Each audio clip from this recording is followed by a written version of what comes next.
Megawati kritik penguasa seperti Orde Baru. Saya akan ke Mas Faldo. Mas Faldo, kalau tadi Pak Firman sempat menyinggung bahwa saat ini ada situasi yang dinilai hampir atau sedikit mengarah ke Orde Baru, meskipun tidak separah Orde Baru. Seperti ada upaya cawe-cawe politik dan juga nilai demokrasi yang menurun. Bagaimana Istana menanggapi hal ini? Ya, soal demokrasi kita udah sering banget diskusi ya Mbak Cynthia, bahwa memang terjadi democratic backsliding di dunia hari ini. Negara-negara maju juga angka demokrasinya juga cenderung turun kok gitu. Sementara kita negara yang demokratis, multi partai itu masih bisa mempertahankan dan ada stagnasi kok di angkanya itu. Stagnasi yang nggak turun loh ya. Ada dalam range 6 sampai 7 lah.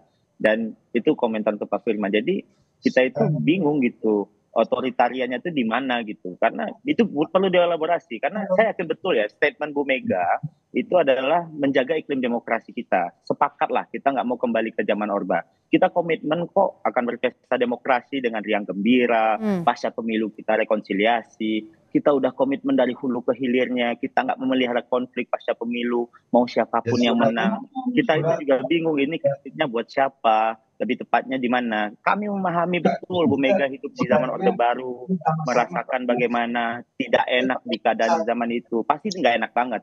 Jadi kalau di Orde Baru itu kan sebenarnya pemerintah tertutup. Hari ini pemerintah terbuka atas segala kritik. Kalau zaman Orba orang kritik hilang. Hari ini emang begitu? Kan enggak gitu. Kalau memang ada ya kita proses, sama-sama kita proses kalau ada yang hilang pasca mengkritik.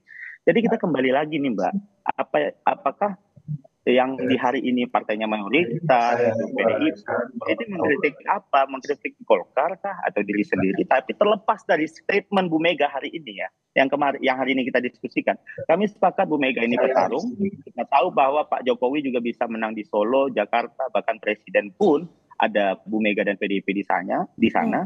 Jadi tidak ada yang bilang kalau Bu Mega tidak petarung. Jadi sehingga yang perlu saya tekankan pada semua pihak, mari kita hormati semuanya. Kita hormati setiap kandidat, kita hormati semua presiden, kita hormati Pak Jokowi, apalagi kita hormati juga Bu Mega sebagai presiden kita yang kelima. Terima kasih Mbak Cinta. Baik, saya ke Bang Deddy. Kalau Bang Deddy tadi menilainya bagaimana Bang Deddy? Apa yang menyebabkan Bu Mega mengeluarkan statement tersebut saat ini, sekarang ini? Apakah ada komunikasi politik yang berjalan tidak baik atau ada situasi circumstances tertentu? Tadi kan saya sudah sampaikan Mbak ya. Saya gini deh, tadi Faldo kan dengan mudahnya bilang move on lah dari soal MK. Sulit sekali Bung kita move on dari soal MK itu. Karena itu adalah gerbang paling akhir untuk menjaga kewarasan pengelolaan kekuasaan dalam bentuk undang-undang maupun pemerintahan. Jadi kalau kita mau melupakan begitu saja ya dangkal sekali kita. Besok-besok orang mungkin bisa ganti Pancasila itu kalau kita mau bilang move on. Kalau soal Orde Baru, Faldo ketika Soeharto jatuh baru umur 10 tahun. Jadi dia nggak ngerti apa itu Orde Baru. Apakah Orde Baru orang nggak bisa ngomong kritik sama sekali? Bisa. Tapi kemudian lahir petisi 50 misalnya ya. Lihat bagaimana orang mati secara perdata diperlakukan oleh Pak Harto gitu. Apakah ada pemilu ketika zaman Orde Baru? Ada. Hasilnya sudah diketahui sebelum pemilu. Ya, secara demokrasi prosedural semua jalan, demokrasi substansialnya nggak jelas gitu. Nah itulah yang kemudian menjadi kegelisahan Ibu Mega, terlebih ketika tadi saya sebutkan instrumen-instrumen kekuasaan bekerja untuk memenangkan atau merugikan salah satu paslon. Kita lihat bagaimana Pak Ganjar di berbagai tempat dihalangi, bahkan menginap di desa pun nggak boleh. Kepala desanya diancam, ya orang yang mengundang tuan rumahnya juga diancam. Sehingga harus nginap di pesantren. Berapa kali mau melakukan kegiatan kuliah umum itu dibatalkan karena katanya mohon maaf Pak kami ditegur. Kita lihat bagaimana kepala desa dipanggil oleh direktur kriminal umum. Ya. Coba direktur kriminal umum itu urusannya begal, pencuri gitu ya. Yang harusnya manggil di Krimsus kalau urusannya anggaran desa. Ini kan contoh-contoh bagaimana instrumen kekuasaan itu ya. Kalau gini aja deh, kalau mau tahu gamblang, kan kita tinggal baca, dengar Tempo. Banyak sekali hal dikupas bagaimana perilaku-perilaku busuk dari penyelenggaraan kekuasaan hari ini, yang tidak satu pun mendapat sanggahan atau tuntutan. Baik, jadi, saya akan ke Pak Firman. Pak Firman. Saya cuma mau bilang begini, ya. Kami meminta supaya ya pemerintah ini cobalah mengoreksi diri. Cobalah arogansi kekuasaan itu dikurangi. Kalau negara ini mau aman, mau damai. Karena kalau ini terus berlanjut, saya yakin Baik. ujungnya pasti akan menjadi masalah bagi negara ini. Baik, sebelum ke Pak Firman, saya izinkan Mas Faldo untuk menanggapi hal ini. Negara untuk mengkoreksi diri, karena ketika kita bicara soal kritik, harusnya ada ruang terbuka untuk dikomunikasikan atau diselesaikan. Iya, maksudnya kan begini ya Mbak, kalau soal ya gimana ya, kita kan juga tahu bahwa hari ini itu ya DPR, Bang Deddy di DPR dari fraksi PDIP ya, nggak apa-apa, bagus ya, banyaknya kritik soal demokratisasi, tapi Iya. meloncat ke Orbannya itu loh yang kita agak bingung juga. Tapi kan hari ini kita nggak mau nih mengintervensi ke arah MK ya, dan ini udah diuji juga Bang Deddy gitu. Jadi mau dibuktikan gimana lagi Bang? Teruji itu Ya kan? salah. Teruji Ya, itu dan salah. dan memang ada hukuman yang telah dijalankan. Terus kita mau gimana lagi? Apalagi, ya kan? Ya Jadi kita jalanin lah. seharusnya jangan digunakan hasil yang cacat itu. Itu aja kalau orang waras berpikir gitu loh. Kan ada prosesnya Bang. Prosesnya ada sanksi. Ketua MK Bapak Anwar Usman diganti. Prosesnya berjalan. Iya, Ya kan? prosesnya Ya, itu satu yang membuktikan prosesnya Iya, terbukti salah. Hasilnya secara terbukti etik salah. tidak etis. Iya. Harusnya kan jangan dipakai itu barang.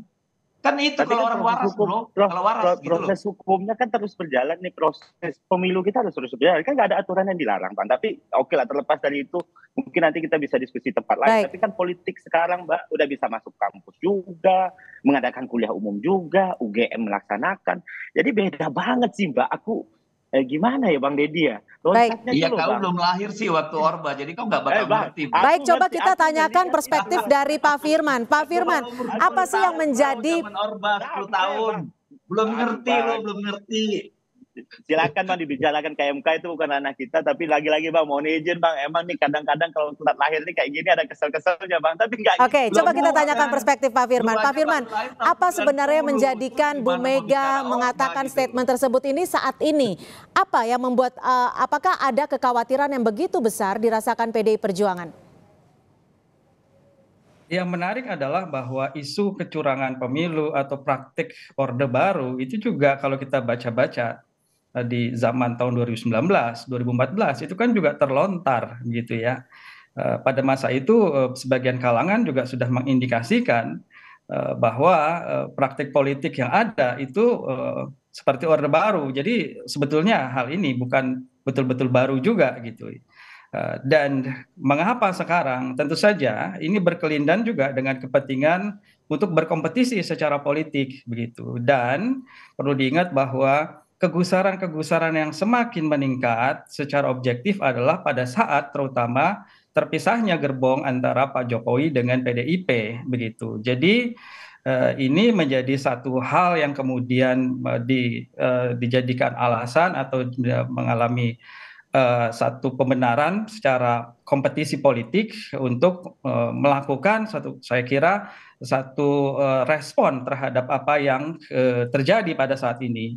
Bisa jadi situasinya akan agak berbeda kalau memang tetap sejalan antara Pak Jokowi dengan Ibu Mega begitu. Tapi kan kemudian kita lihat secara objektif sudah terpisah dan sekarang Ibu Mega sebagai bagian dari kekuasaan itu sudah mulai merasakan bagaimana praktik yang dirasakan oleh oposisi sebetulnya selama ini begitu. Kalau sebelumnya adalah menjadi bagian dari kekuasaan, saat ini saya kira sudah terlepas dari kekuasaan sehingga mulai merasakan dan mulai sensitif dan juga mulai mengalami insekuritas juga dengan situasi politik yang terjadi begitu saat ini. Baik, terima kasih. Mungkin sedikit Mbak ya, saya terakhir ya. Singkat saja. Saya juga nanti setelah Bang Deddy. Ya, singkat. Saya cuma mau bilang begini. Kenapa ini menjadi masalah bagi kita? Satu-satunya sumber masalah adalah soal bagaimana yang terjadi di MK. Kalau Pak Prabowo itu berpasangan, apakah itu dengan Pak Erick Thohir, apakah itu dengan Kofifa atau siapapun, saya kira tidak akan terjadi yang seperti ini. Baik, sudah ditangkap. Itu sudah dialami ketika Ibu Mega menjadi presiden, lalu menteri-menterinya bersaing dalam kampanye dalam pilpres, tidak ada masalah. Tapi ini adalah persoalan yang bagi Ibu Mega sangat mendasar. Baik, terima kasih. Dikit, Mbak. Oke, singkat saja, Mas Faldo, waktunya. Kandidasi bukan ranah presiden. Yang kedua, pemerintah hari ini juga banyak kader-kader Bu Mega. Terima kasih, Mbak. Lu mau kosong aja, rakyat tahu Baik, semua. baik. Jangan suka kayak bos mula, lain di depan, lain di belakang. Udahlah, Faldo. Jadilah orang muda. Baik, next time kita akan lanjut dialog dengan ruang yang lebih terbuka untuk membahas hal ini. Terima kasih juru bicara TPN Ganjar Mahfud, Bang Deddy Sitorus. Terima kasih Mas Faldo Maldini, staf sus dari Mensesnek, dan juga Pak Firman Nur, peneliti Pusat Riset dan Politik BRIN. Selamat sore, terima kasih untuk waktunya.